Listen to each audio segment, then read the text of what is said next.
Saudara, sejumlah komunitas yang tergabung dalam pecinta kucing Banda Aceh melakukan aksi berbagi makanan kucing gratis bagi kucing liar yang ada di wilayah Banda Aceh. Kegiatan direspon positif oleh warga yang antusias mengikuti acara ini hingga selesai. Kegiatan pemberian makan kucing jalanan di seputaran kota Banda Aceh. Kegiatan ini menjadi ajang silaturahmi di tengah pandemi oleh sesama pecinta kucing.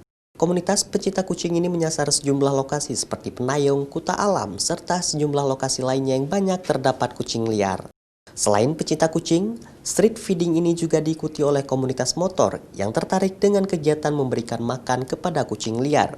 Makanan kucing yang dibagikan sendiri berasal dari sejumlah donatur di Banda Aceh. Kegiatan ini diharapkan juga dapat mengedukasi masyarakat maupun komunitas lainnya untuk melaksanakan kegiatan serupa, karena masih banyak terdapat kucing liar yang tidak diperhatikan dan dirawat. Tujuannya salah satunya adalah mempererat silaturahmi juga sesama anggota, karena di sini juga kita belum pernah bertatap muka sejak pandemi. Jadi ini adalah kegiatan pertama kita bertatap muka setelah pandemi ini.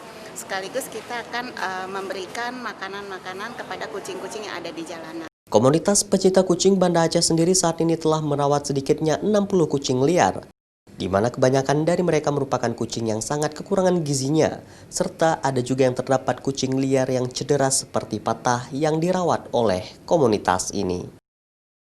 Syahril, Kompas TV, Banda Aceh.